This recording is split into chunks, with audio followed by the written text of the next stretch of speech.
My phone lit up at 11:47 p.m. on a Tuesday with a text from my brother. "You owe me this for dealing with Mom all these years." I stared at it for maybe 5 seconds before I opened my banking app. Balance, $0.00.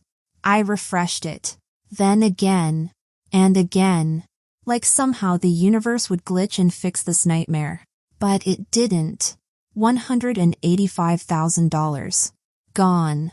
Now, I need you to understand something. I'm not some naive person who got scammed by a stranger on the internet. I'm a forensic auditor. I hunt financial criminals for a living. I've tracked down cartel money launderers, corporate embezzlers, and fraud rings that span continents. And my own brother just robbed me blind. But here's the part that's going to make you either hate me or understand me: that money wasn't really mine. I mean, legally it was. But in every way that actually mattered, it belonged to my 10-year-old daughter Maya. Every single dollar was earmarked for her leg surgery. The surgery scheduled for next month. The surgery that would let her walk without pain for the first time in 2 years. The transaction log didn't lie. Miles's iPhone. 11:47 p.m. Transfer complete. I should have been panicking. Calling the bank. Calling the police. Calling someone. But I wasn't doing any of that.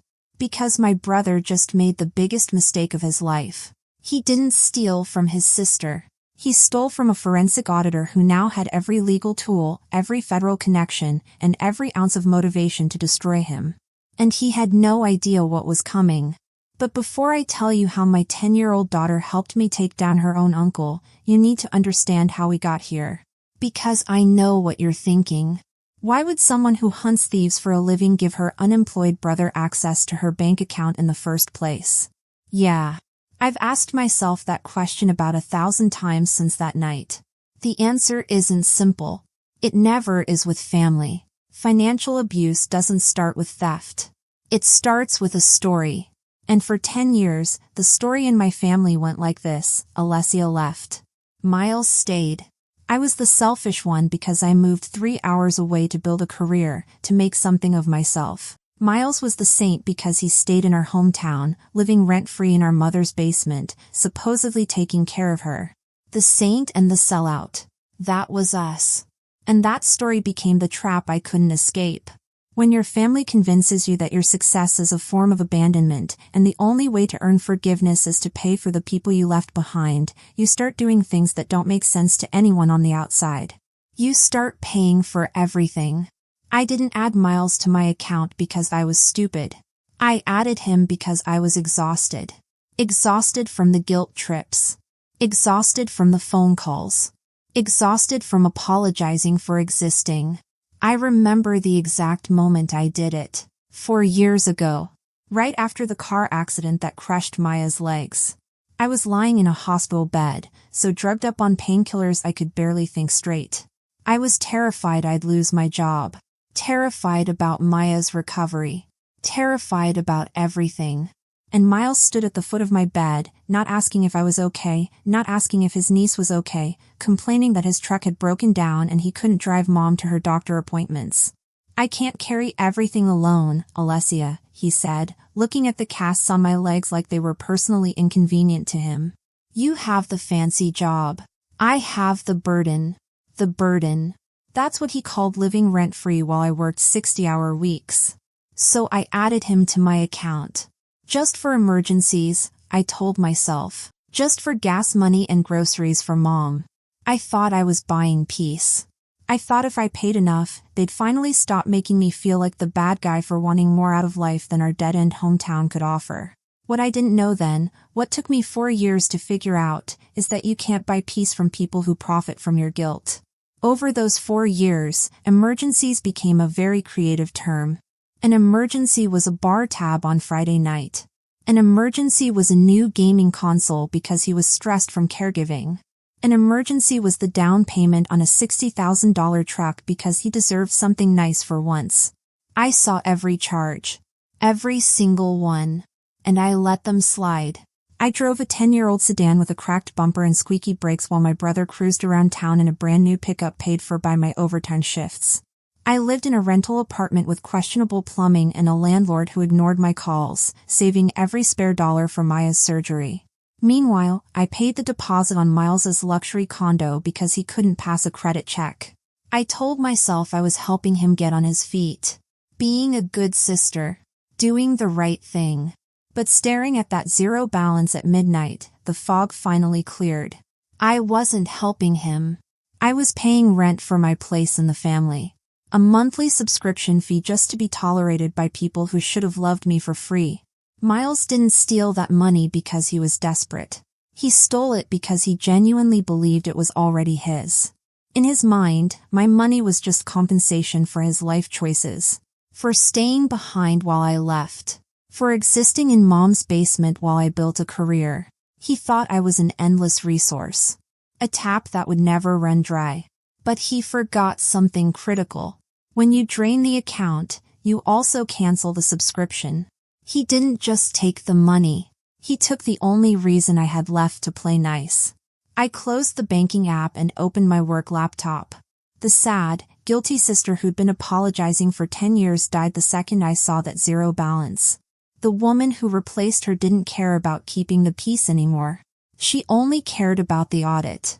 I cracked my knuckles and pulled up my forensic dashboard. For years, I'd used these tools to track down some of the worst financial criminals in the country. Money launderers for drug cartels. Corporate executives embezzling millions. Fraud rings operating across 3 continents. I never thought I'd be using them to hunt my own brother. But here we were. I didn't just look at the transaction in the app. I pulled the raw metadata. The screen filled with lines of code and routing numbers, but to me, it was a map. A breadcrumb trail showing exactly where my money went. The money hadn't gone straight into Miles's personal checking account. That would have been too obvious, too easy to trace. Instead, it had been routed through a series of digital hops designed to look like legitimate business purchases. Miles thought he was being clever. Like he'd watched one too many heist movies and figured he could outsmart the system. But he wasn't a criminal mastermind. He was just an idiot with access to Google. I traced the final routing number. The receiving account belonged to a shell company called Keystone Ventures LLC. The name sounded familiar. I opened my work files and ran a quick search through the federal databases I have access to. A match popped up instantly. Keystone Ventures LLC was flagged by the Treasury Department as a known money laundering front for an online gambling ring operating out of Eastern Europe. My stomach dropped straight through the floor. This wasn't just family theft anymore. This wasn't Miles taking money to buy himself a new toy or pay off a credit card. He had wired $185,000 directly into a federal crime syndicate. My brother had just crossed the line from a civil family dispute into felony territory. Federal wire fraud. International money laundering. Conspiracy. I leaned back in my chair, the glow of the laptop screen illuminating my dark kitchen. Miles thought routing the money through a business account would hide his tracks. Instead, he just handed me the nuclear codes. He wasn't just a thief anymore. He was a liability to the United States government. And I had him dead to rights. I kept digging. I needed more than just the money trail. I needed to know where he was, what he was doing, what his next move would be. I pulled the GPS data from his linked device. Yeah, he was still on my family sharing plan from when I bought him his first iPhone 4 years ago. He probably didn't even remember it existed. The location history painted a damning picture.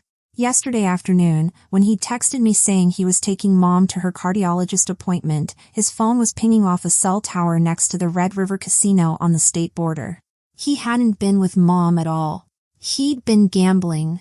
Sitting in that casino for 4 straight hours, probably watching his last few dollars disappear, getting more and more desperate. The timestamp on his text begging me for gas money matched perfectly with a withdrawal at the casino ATM. $20. His last $20. He'd gambled it away, walked out to his truck, sat there in the parking lot, and decided to rob me. This wasn't desperation. This was entitlement with a gambling problem. I felt this cold, clinical rage settle into my chest, replacing the panic. My hands weren't shaking anymore. My mind was clear. I was organizing, categorizing, building a case. I created a new folder on my desktop and labeled it evidence. I started dragging files into it. Bank logs, shell company profiles, GPS maps, transaction metadata, everything I'd need to bury him. Then I heard the floorboards creak behind me. I spun around in my chair. Maya was standing in the doorway, backlit by the hallway night light. She was clutching her stuffed rabbit, the one she'd had since she was 3, and wearing her oversized pajamas. But her eyes were wide awake, clear, focused. "Did he take it?" she asked. Her voice was so quiet I almost didn't hear her. But the steadiness in it cut right through me. Did Uncle Miles take my leg money? I wanted to lie to her. God, I wanted to lie so badly. I wanted to tell her it was just a mistake, a banking glitch, something I could fix with a phone call in the morning. But I was done lying to protect people who hurt us. "Yes," I said. "He took it all." She didn't cry. She didn't scream. She didn't ask why or how or what we were going to do. She just nodded once, and this dark understanding settled over her face. An expression no 10-year-old should ever have to wear. "Then we take him down," she said. It wasn't a question. It wasn't a suggestion. It was a statement of fact. A declaration. And looking at my daughter standing there in her bunny pajamas with steel in her eyes, I realized something. She was right. We weren't victims anymore. We were hunters. And the hunt had just begun. "Come here," I said, patting the chair next to me. She limped over, that painful gait that broke my heart every single day, and climbed up into the chair. "What are we doing?" she asked. "Building a case," I said. "I have the where and the how. Now I need the why." I needed proof of intent. In a federal case, the difference between my sister said I could use her account and I conspired to commit wire fraud is often just a text message or an email. One piece of evidence showing he knew exactly what he was doing. And Miles was sloppy with his digital footprint. Always had been. I opened the family cloud dashboard and navigated to the message archives. Miles had deleted his text thread with Brittany, his girlfriend, but he'd forgotten about one critical thing. The recently deleted folder. I clicked restore. The conversation populated on my screen, timestamped from 2 hours ago. "Miles, it's done. She finally paid up." "Brittany, all of it?" "Miles, every cent, 185 grand. We're going to Cabo, baby. First class." "Brittany, what if she finds out?" "Miles, she won't. And even if she does, what's she gonna do? She's too scared to cause problems. Been paying my way for 4 years. She's not gonna stop now." I stared at those words on the screen. She finally paid up. That's what I was to him. Not a sister. Not someone who loved him. Not someone who'd sacrificed for him. Just a Mark. A stupid, gullible Mark who'd finally coughed up the big score. He wasn't stealing to pay off a loan shark. He wasn't stealing to save mom's house or cover medical bills. He was stealing to party in Cabo. First class. He was stealing because he felt entitled to a vacation on my dime. On Maya's dime. Maya leaned over and read the messages. Her face didn't change, but her hand tightened around her rabbit. "He called you a Mark," she said quietly. "Yeah," I said. "He did." I took a screenshot. Exhibit A. Then I went back to the GPS data and cross-referenced it with his text messages. Yesterday at 2:47 p.m., he'd sent me a long text about how exhausting it was sitting in the waiting room with Mom at the cardiologist. How he'd been there for 3 hours. How he needed gas money to get them home. I pulled up his location history for that exact time. He wasn't at the hospital. He wasn't anywhere near it. He was at the Red River Casino, sitting in the exact same spot for 4 hours straight. And the timestamp on that text begging for gas money?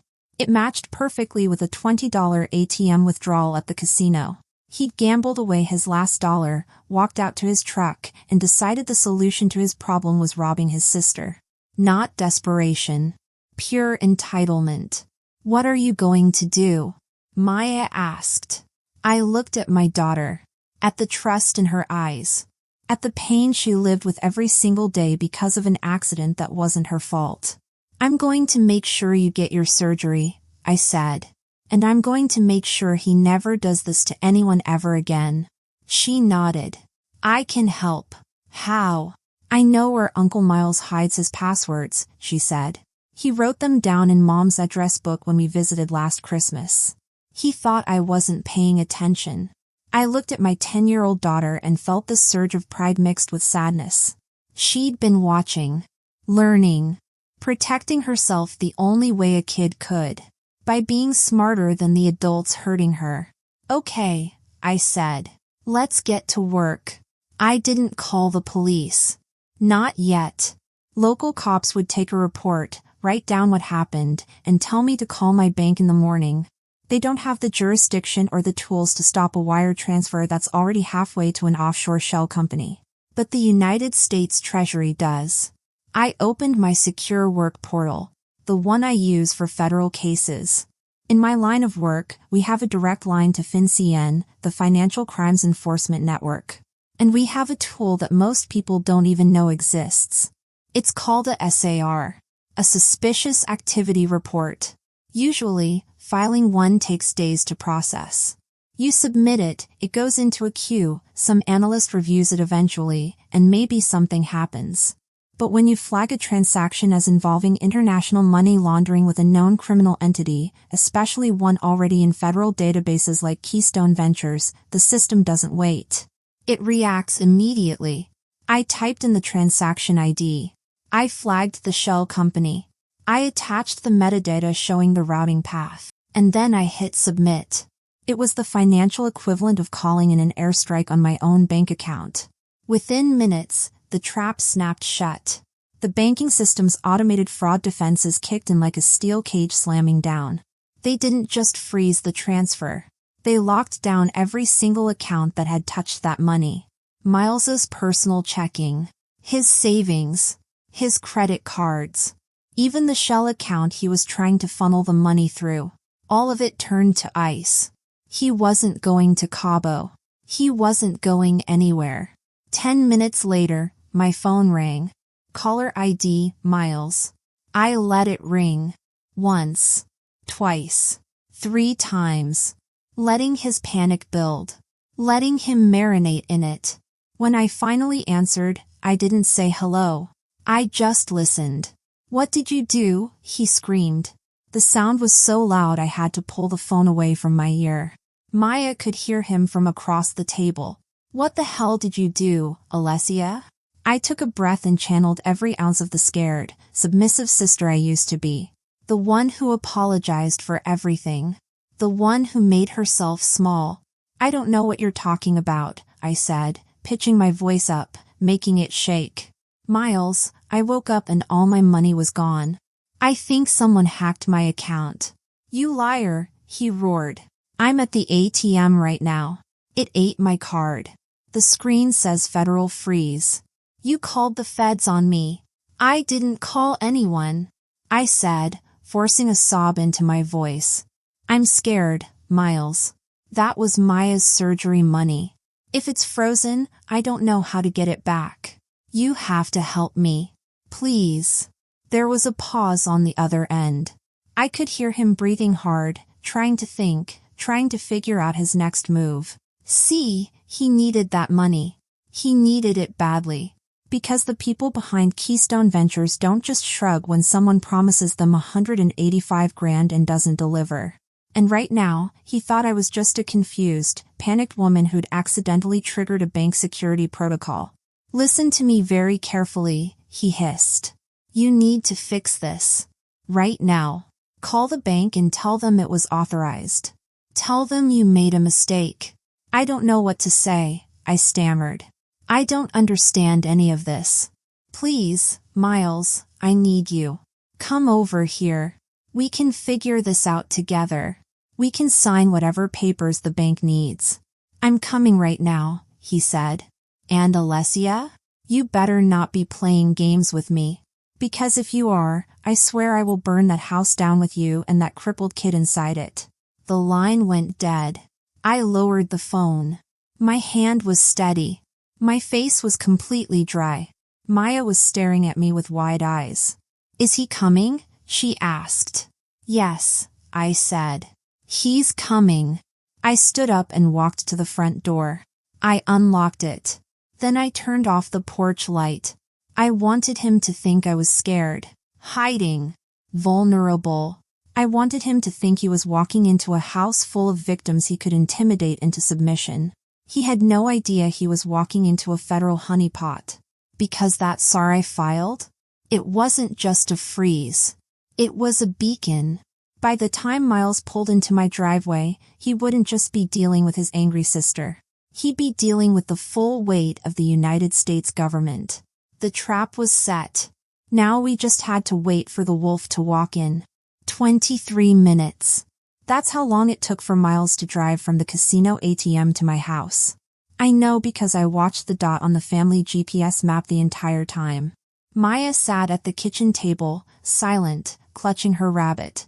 I made her a cup of chamomile tea she didn't drink. Neither of us spoke. Then we heard it. The rumble of his truck pulling into the driveway. The engine cut off. A door slammed. Heavy footsteps on the walkway. And then, boom, boom, boom. He didn't knock. He attacked the door. The sound of Miles's fist hammering against the wood echoed through the house like gunshots. "Open the door, Alessia," he screamed. "I know you're in there. Stop hiding and give me my money." My money. He wasn't even pretending anymore. "Alessia." He was performing. Loud enough for the neighbors to hear. Setting the narrative. Making himself the victim. Making me the thief who took his property. It was the same thing he'd done our whole lives. Scream loud enough and people assume you're the one being wronged. I looked at Maya. She was pale but steady. She nodded once. I walked to the door and took a deep breath. Then I disengaged the deadbolt and swung it open. Miles stood on my porch, face flushed red, sweating despite the cold night air. Brittany hovered behind him on the walkway, looking less angry now and more scared. Finally, Miles snapped, shoving past me into the house. "You think this is funny? Freezing my accounts? Playing these games?" "I didn't freeze anything," I said calmly, using the same level voice I use when testifying in depositions. "Miles, I don't know what's happening." He spun around, finger jabbing toward my face. "The ATM said federal freeze. You called the bank. You reported it stolen. Fix it. Call them right now and tell them it was authorized." He truly believed he could bully his way out of this. Just like he'd bullied his way through everything else. I raised the file folder I'd been holding behind my back.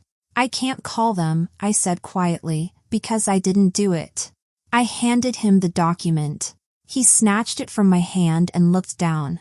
United States Treasury seal. Official letterhead. Case number stamped across the top. His face went white. "When you transferred $185,000 into a shell company account," I said, my voice still calm, still even, "you triggered an automatic federal wire fraud investigation. That money wasn't just tagged. It was bait.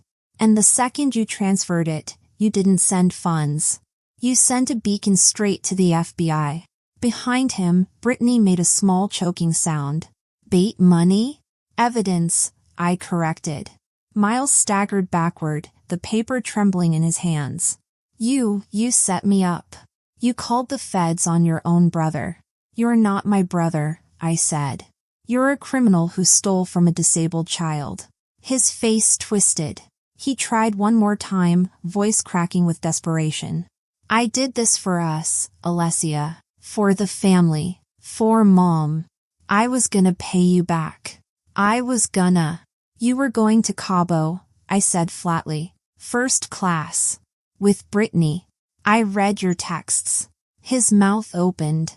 Closed. No words came out. "Your case number is 49B, I continued. "And you're done." That's when the blue and red lights flooded through the windows. Brittany gasped and spun around. Outside, 2 black SUVs had blocked the driveway. Doors opening. Federal agents in windbreakers stepping out. Miles turned back to me, all the arrogance and rage stripped away, replaced by pure terror. Alessia, he whispered. Please. I'm your brother. Please don't do this. I looked at him. Really looked at him. And I felt nothing. I can't help you, I said. You're unauthorized. The front door burst open. Federal agents. Hands where we can see them. Now. I stepped back and watched. Watched the cuffs close around Miles's wrists.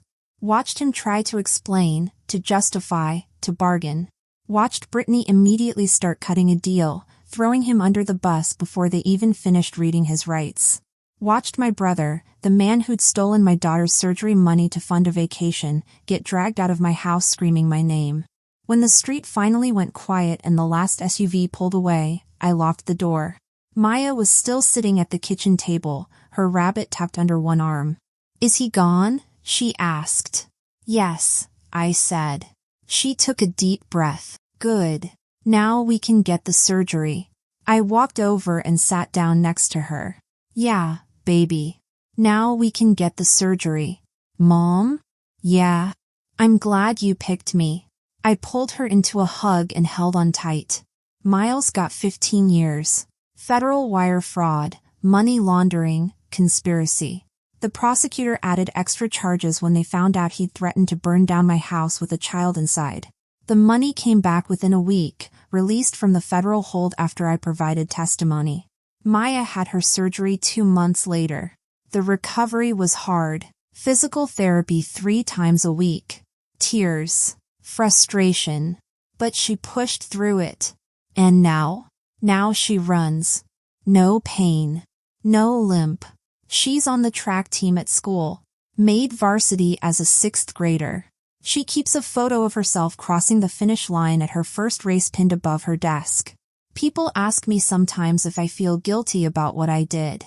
If I regret turning in my own brother. If family is supposed to mean something more than what I gave him. Here's what I tell them. I miss the brother I imagined when I was a kid.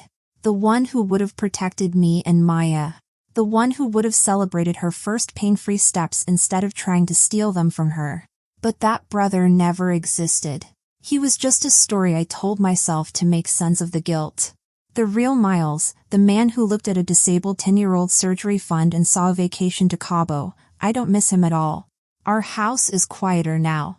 Calmer. Nobody calls demanding money or guilt-tripping me for having a career. Nobody shows up drunk asking to borrow my car. Maya laughs more, plays more, dreams bigger. And me? I sleep better than I have in 10 years. Because here's the truth nobody tells you about cutting off toxic family. Silence isn't lonely. It's peaceful. And sometimes, protecting your future means amputating your past. Even when it shares your blood. Especially then. Thanks for listening, and if this story hit home for you, share it with someone who needs to hear it. Comment below and subscribe for more stories about choosing yourself when everyone else expects you to keep bleeding. The people who guilt you for setting boundaries are the same ones who benefited from you having none.